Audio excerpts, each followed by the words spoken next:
Assalamualaikum warahmatullahi wabarakatuh. Halo teman-teman sekalian, saya Hairul Setiawan dari kelas 11 Cerdas 9. Nah, pada video kali ini saya akan menjelaskan tentang beberapa mata pelajaran sejarah saya, yaitu pembentukan PPKI, perumusan teks proklamasi, dan peristiwa di Rengas. Pertama-tama saya akan membahas pembentukan PPKI. Apa sih PPKI itu?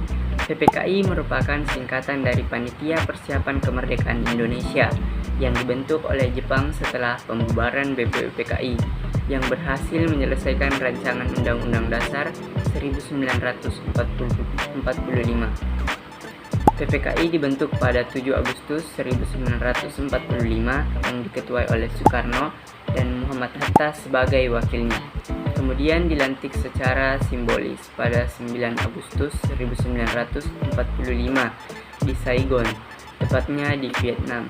Tujuan dibentuknya PPKI ini untuk meresmikan Undang-Undang Dasar 1945, melanjutkan hasil kerja BPUPKI dan mempersiapkan perpindahan kekuasaan dari Jepang ke Indonesia.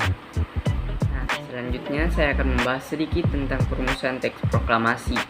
Perumusan teks proklamasi dilakukan dalam rapat PPKI pada 18 Agustus 1945, dipimpin oleh Soekarno, dan rapat dihadiri oleh tokoh-tokoh nasional seperti Muhammad Hatta.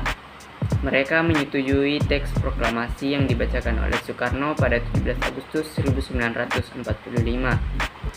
Setelah disepakati, teks proklamasi ditandatangani oleh Soekarno, Hatta, dan anggota PPKI lainnya.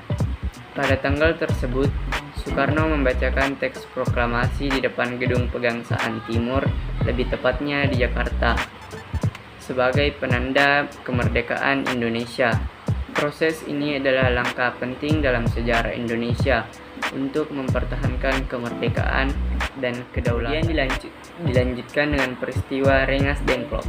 Peristiwa Rengas Dengklok terjadi pada 16 Agustus 1945 di Desa Rengas Dengklok, tepatnya Jawa Barat.